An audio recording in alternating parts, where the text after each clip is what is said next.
어서 오세요. 지혜로운 친구입니다. 요즘 부모들이 달라지고 있습니다. 예전처럼 결혼한 아들에게 모든 걸 다 해주지 않습니다. 돈 이야기도 먼저 꺼내지 않습니다. 나중에 다 네 거야. 이 말도 이제는 쉽게 하지 않습니다. 그래서 어떤 분들은 이렇게 말합니다. 요즘 부모들 참 냉정해졌다고. 왜 이렇게 변했을까요? 자식을 덜 사랑해서일까요? 아닙니다. 살다 보니 알게 됐기 때문입니다.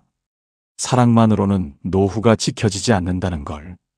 참기만 하면 관계가 좋아지는 게 아니라는 걸. 부모라는 이유만으로 계속 무너져야 할 필요는 없다는 걸 말입니다. 이 변화의 중심에는 공통된 존재가 있습니다. 바로 결혼한 아들입니다. 며느리 때문이 아닙니다. 고부 갈등 이야기도 아닙니다. 오히려 많은 부모님들이 이렇게 말합니다. 며느리는 조심해요. 미안하다는 말도 해요. 눈치도 봅니다. 그런데 정작 내 아들은 다릅니다. 말이 거칠어지고 부탁이 당연해지고 부모를 대하는 태도에서 선이 사라집니다. 그러다 어느 순간 부모 마음속에 이런 질문이 생깁니다. 이렇게 계속해도 되는 걸까? 내 노후는 누가 지켜줄까? 이건 하루아침에 생긴 마음이 아닙니다. 말 한마디, 돈 이야기 한 번, 당연한 부탁 하나가 쌓이고 쌓여 부모를 바꾸기 시작한 겁니다. 그래서 요즘 부모들은 결심합니다. 더 이상 모든 걸 다 주지 않겠다고. 유산도 미리 쥐어주지 않겠다고. 감정이 아니라 선택으로 관계를 다시 세우겠다고 말입니다. 그런데 이런 선택을 하게 만든 결정적인 순간은 대부분 비슷합니다. 가족이 모이는 자리에서, 특히 명절처럼 모두가 함께하는 날에 부모는 비로소 깨닫게 됩니다. 아내가 지금까지 너무 많이 참아왔구나. 그 첫 번째 이야기를 지금부터 해보겠습니다. 가족이 모이기만 하면 집안이 얼어붙는 이유. 집안의 시한폭탄이 되어버린 아들 이야기입니다. 이야기가 궁금하시다면 구독과 좋아요를 눌러주세요. 그럼 시작합니다. 첫 번째 이야기입니다. 가족이 모이기만 하면 집안이 얼어붙는 이유. 집안의 시한폭탄이 되어버린 아들 이야기입니다. 68살 김숙자 씨의 이야기입니다. 명절이든 가족 모임이든 날짜가 다가오면 숙자 씨는 가슴이 먼저 철렁 내려앉습니다. 이번엔 또 무슨 말을 할까? 누구랑 또 부딪힐까?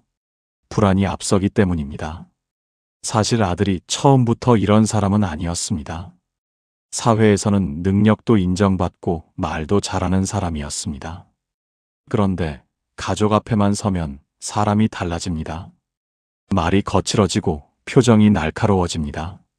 작년 추석이었습니다. 밥상이 차려지고 모두가 둘러앉았습니다. 처음엔 가벼운 이야기였습니다. 뉴스에서 본 정치 이야기였습니다. 그런데 5분쯤 지나자 아들의 목소리가 높아졌습니다. 10분쯤 지나자 아버지의 얼굴이 굳었습니다. 네가 뭘 안다고 그런 소리를 하니? 아버지의 말에 아들이 바로 받아칩니다. 아버지는 맨날 그 소리만 하시네요. 식탁 위에 있던 젓가락 소리가 멈췄습니다. 공기가 뚝 끊겼습니다. 숙자 씨가 그만하자고 말렸습니다. 오늘은 좋은 날이잖니? 그런데 아들은 멈추지 않았습니다. 자기 말도 들어달라며 말을 이어갔습니다. 결국 아버지는 숟가락을 내려놓고 자리를 박차고 일어났습니다. 그날 저녁 내내 아버지는 방에서 나오지 않으셨습니다. 숙자 씨는 안방 문 앞에서 한참을 서 있었습니다. 문을 두드릴 수도 없었습니다. 다음 명절엔 나아질까 기대했습니다. 하지만 더 심해졌습니다. 이번에는 아들이 매형과 아파트값 이야기로 언쟁을 벌였습니다. 매형은 그래서 안 되는 거예요. 투자 타이밍을 놓치니까요. 저 같으면 진작 팔았습니다. 매형의 표정이 굳어지는 게 보였습니다. 그런데도 아들은 말을 멈추지 않았습니다. 부동산은 타이밍이에요. 매형처럼 하면 평생 전세만 살아요. 누나가 그만하라고 말려도 소용없었습니다. 분위기는 이미 망가졌습니다. 숙자 씨는 밥이 목으로 넘어가지 않았습니다. 그리고 얼마 전 조카의 돌잔치가 있었습니다. 친척들까지 30명 넘게 모인 자리였습니다.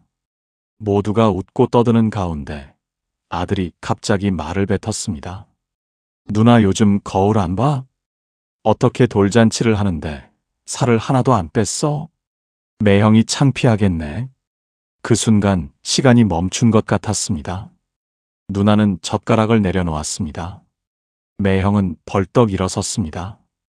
옆에서 며느리가 여보 제발 하며 옷자락을 붙잡았습니다. 숙자 씨는 심장이 내려앉는 줄 알았습니다. 이런 자리에서 이런 말을 하다니. 누나는 말없이 화장실로 향했습니다. 숙자 씨가 뒤따라가 보니 딸은 울고 있었습니다. 엄마, 성민이 왜 저래? 나 정말 상처받았어. 식당으로 돌아온 숙자 씨가 말했습니다. 성민아, 오늘 같은 날에 너 누나한테 무슨 말을 하는 거니? 그러자 아들은 오히려 엄마에게 화를 냈습니다. 엄마는 왜 맨날 남의 편만 들어요? 나는 걱정돼서 한 말이에요. 누나 건강 생각해서 한 거라고요. 왜 맨날 나만 나쁜 놈 만들어요? 그 말을 듣는 순간 숙자 씨는 아무 말도 할 수 없었습니다. 며느리의 얼굴을 보니 알 수 있었습니다. 내 남편 때문에 죄송하다는 표정이었습니다. 그날 집에 돌아가기 전 며느리는 조용히 말했습니다. 어머니, 형님 죄송해요. 제가 대신 사과드릴게요. 그 말을 듣는 순간 숙자 씨는 더 괴로워졌습니다. 잘못한 건 아들인데 왜 며느리가 대신 고개를 숙여야 할까요? 숙자 씨는 그날 밤 잠을 이루지 못했습니다. 머릿속에는 한 생각만 맴돌았습니다. 며느리 때문이 아니라 내 아들만 오면 집안이 망가진다는 생각입니다. 명절이 다가오면 솔직한 마음은 하나입니다. 차라리 안 왔으면 좋겠다. 이 마음을 입 밖으로 내면 부모 자격이 없는 것 같아서 평생 숨겨왔지만 그날만큼은 분명히 느꼈습니다.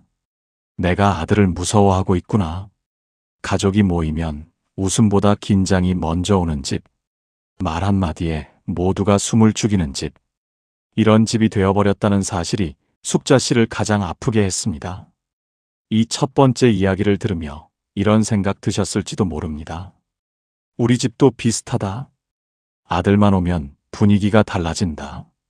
그런데 이건 한 집의 문제가 아닙니다.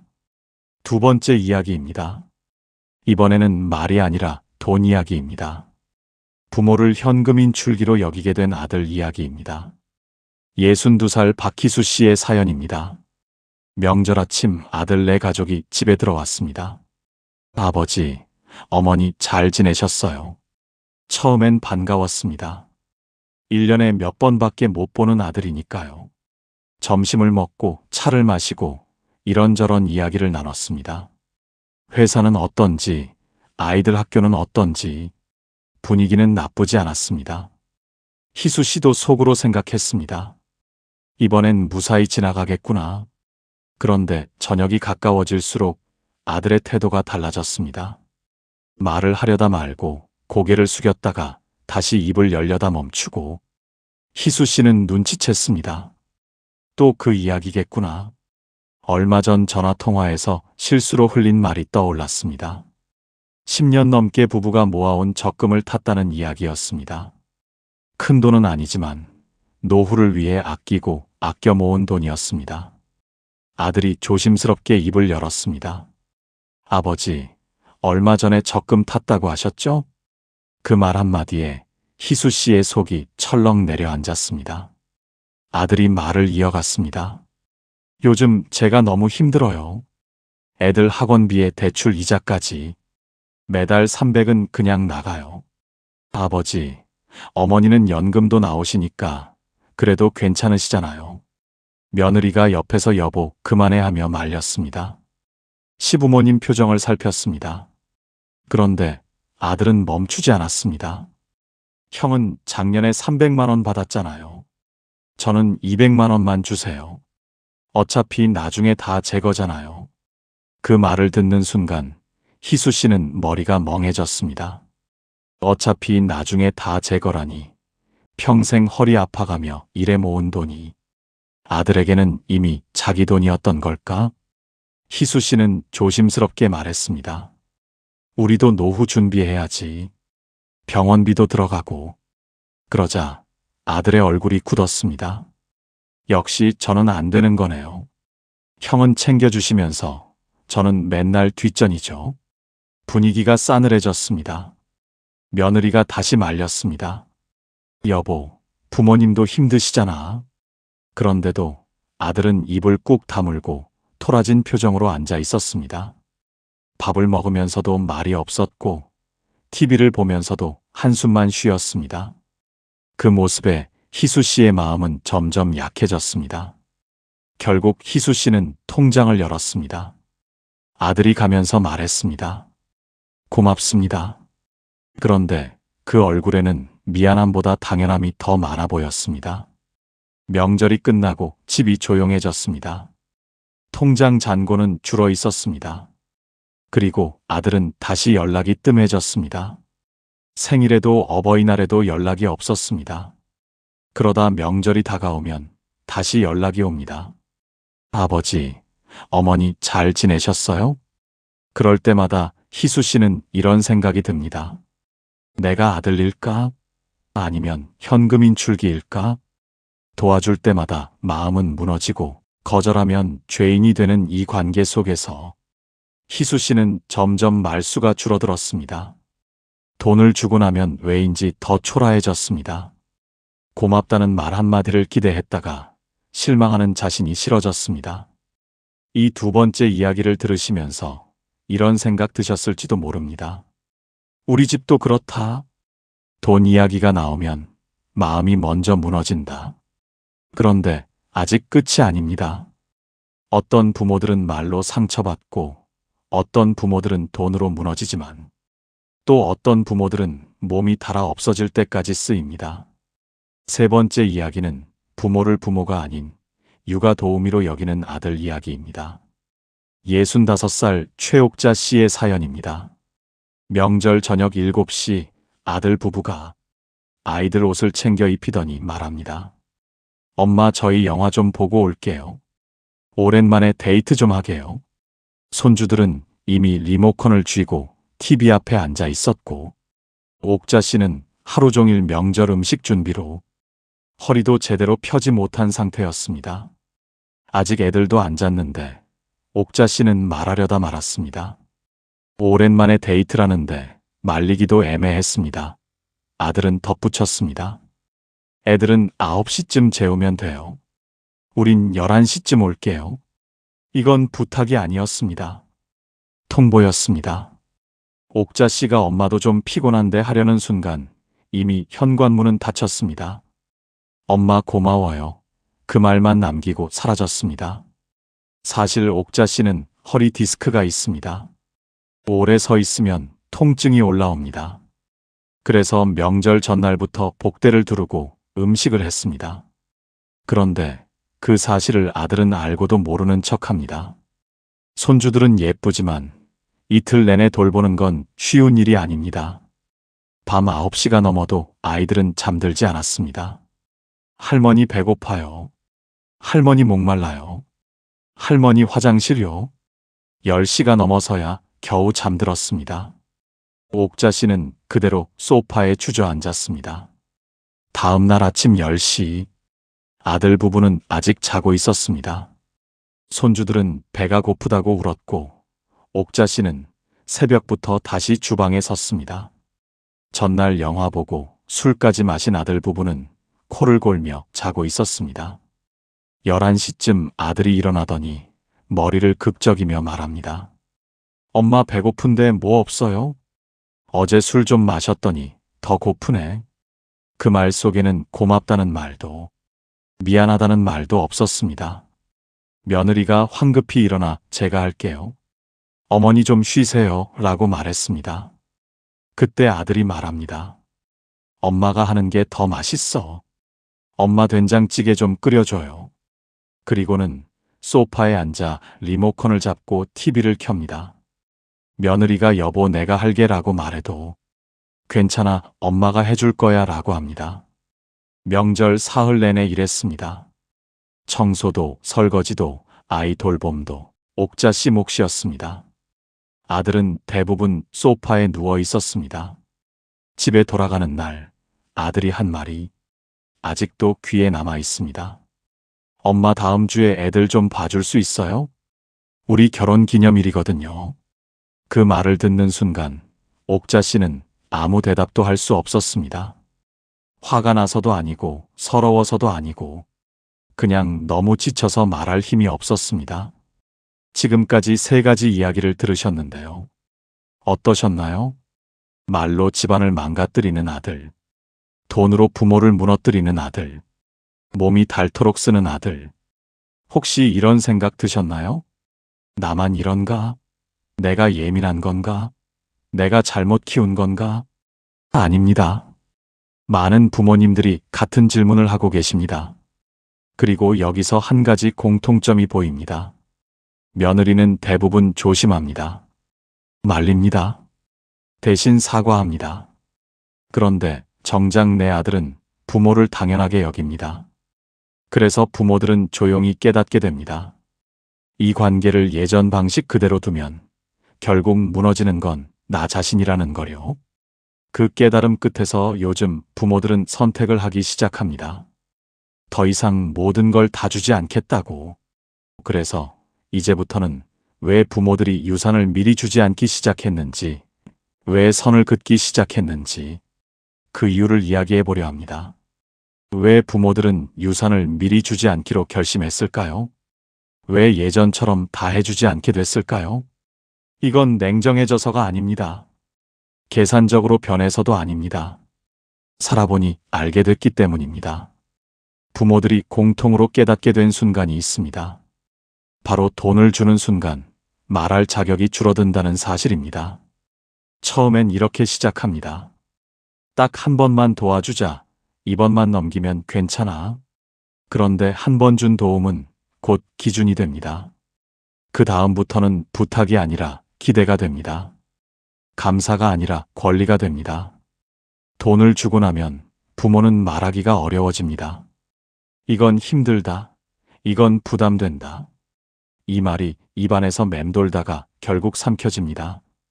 도와줬는데 왜 이렇게 말이 거칠어졌지? 도와줬는데 왜 더 당연해졌지? 부모들은 그제야 깨닫습니다. 도와줄수록 관계가 좋아지는 게 아니라 요구가 커질 수 있다는 것을요. 또 하나의 깨달음이 있습니다. 한 번 준 돈은 돌아오지 않지만 상처는 오래 남는다는 사실입니다. 돈은 줄었는데 마음은 더 무거워집니다. 고맙다는 말 한마디를 기대했다가 실망하는 자신이 초라해집니다. 그래서 부모들은 조용히 방향을 바꾸기 시작합니다. 아들을 벌주기 위해서가 아닙니다. 며느리를 시험하기 위해서도 아닙니다. 오직 하나, 자기 자신을 지키기 위해서입니다. 그래서 요즘 부모들은 이런 선택을 합니다. 유산 이야기를 먼저 꺼내지 않습니다. 재산 규모를 말하지 않습니다. 적금이 얼마인지, 연금이 얼마 나오는지 굳이 설명하지 않습니다. 나중에 다 내 거야. 이 말도 더 이상 하지 않습니다. 왜냐하면 그 말 한마디가 관계를 바꾼다는 걸 알게 됐기 때문입니다. 유산은 사랑의 증거가 아닙니다. 관계의 힘의 균형입니다. 너무 일찍 쥐어주면 부모는 약해지고 자녀는 강해집니다. 부모가 약해질수록 존중은 사라집니다. 그래서 똑똑한 부모들은 마지막 카드로 유산을 남겨둡니다. 조건을 걸기 위해서도 아니고 통제하기 위해서도 아닙니다. 끝까지 부모로서 존중받기 위해서입니다. 이 선택은 쉽지 않습니다. 죄책감도 듭니다. 내가 너무 냉정한가 싶은 마음도 듭니다. 하지만 많은 부모들이 이렇게 말합니다. 그때 멈추지 않았다면 나는 지금 더 무너져 있었을 거라고요. 그래서 이제부터는 요즘 부모들이 실제로 하지 않기로 선택한 것들에 대해 이야기해 보려 합니다. 작은 변화 같지만 이 선택들이 부모의 노후를 지켜줍니다. 요즘 똑똑한 부모들은 결혼한 아들에게 이것만큼은 하지 않기로 마음먹었습니다. 아주 거창한 결심이 아닙니다. 말 한마디 행동 하나를 바꾼 것뿐입니다. 하지만 이 작은 선택들이 부모의 노후를 지켜줍니다. 첫 번째, 결혼한 아들에게 돈 이야기를 먼저 꺼내지 않습니다. 예전엔 부모가 먼저 말했습니다. 힘들면 말해라. 필요한 거 있으면 이야기해라. 그런데 이제는 기다립니다. 요청이 오기 전까지 먼저 꺼내지 않습니다. 두 번째, 재산 이야기, 적금 이야기, 연금 이야기를 자세히 하지 않습니다. 얼마 모았는지, 얼마 남았는지 굳이 알릴 필요가 없다는 걸 알게 됐기 때문입니다. 알게 되는 순간 그 돈은 이미 부모의 돈이 아니게 됩니다. 세 번째, 명절을 의무로 만들지 않습니다. 예전처럼 무조건 와야 한다고 말하지 않습니다. 올해는 우리 둘이 조용히 보내려고 한다고 말할 수 있어야 합니다. 네 번째, 육아를 당연하게 맞지 않습니다. 손주가 예쁜 건 사실입니다. 하지만 부모의 체력과 건강은 예전 같지 않습니다. 부탁이라면 거절할 수 있어야 합니다. 통보라면 선을 그어야 합니다. 다섯 번째, 엄마가 해줄게. 이 말을 먼저 하지 않습니다. 예전엔 사랑의 표현이었지만 지금은 경계를 무너뜨리는 말이 되었습니다. 해주고 싶을 때 해주되 당연함이 되게 하지는 않습니다. 이런 선택을 하면 처음엔 어색합니다. 자식도 당황합니다. 왜 갑자기 그러냐고 묻기도 합니다. 하지만 많은 부모들이 말합니다. 그때부터 아들의 태도가 조금씩 달라졌습니다. 적어도 예전처럼 당연하게 굴지는 않았습니다. 물론 모든 자식이 변하는 건 아닙니다. 어떤 자식은 여전히 불편해합니다. 어떤 자식은 서운해합니다. 그래도 부모는 흔들리지 말아야 합니다. 왜냐하면 이 선택은 자식을 벌주기 위한 게 아니라 부모 자신을 지키기 위한 선택이기 때문입니다. 많은 부모님들이 이렇게 말씀하십니다. 선을 긋고 나서 마음이 편해졌다고. 거절할 수 있다는 사실 하나만으로도 숨이 쉬어졌다고 말입니다. 예전에는 부탁을 거절하면 부모 자격이 없는 것 같았다고 합니다. 그래서 몸이 아파도 참고 마음이 상해도 웃어넘기고 통장이 줄어들어도 말하지 않았습니다. 그런데 어느 순간 깨닫게 됩니다. 이렇게 계속 가면 자식보다 먼저 내가 무너지겠구나. 부모가 무너지면 관계는 더 좋아지지 않습니다. 오히려 더 당연해지고 더 무례해지고 더 많은 걸 요구하게 됩니다. 그래서 부모는 이제 처음으로 자기 편에 서기로 합니다. 이건 이기적인 선택이 아닙니다. 도망치는 선택도 아닙니다. 늦었지만 반드시 필요한 선택입니다. 부모도 나이가 들고 부모도 아프고 부모도 지칩니다. 부모에게도 쉴 권리가 있고 거절할 권리가 있고 존중받을 권리가 있습니다. 이 권리를 지키지 않으면 노후는 더 불안해집니다. 자식과의 관계는 더 삐걱거립니다. 그래서 요즘 부모들은 이렇게 말할 수 있어야 합니다. 이건 힘들어. 이건 부담돼. 이건 못해. 이번에는 우리끼리 보낼 거야. 이 말들은 단호하고 차가운 말이 아니라 나의 삶을, 나의 노후를 지키는 말입니다. 그리고 이 말을 들은 자식도 언젠가는 알게 됩니다. 부모가 왜 달라졌는지, 부모가 왜 선을 그었는지 말입니다. 지금 당장은 서운할 수 있습니다. 불편할 수도 있습니다. 하지만 부모가 무너지지 않아야 관계도 오래 갑니다. 이제 마지막으로 이 이야기를 듣고 있는 자녀 세대에게도 한 말씀 드리고 싶습니다. 부모는 현금 인출기가 아닙니다. 육아 도우미가 아닙니다.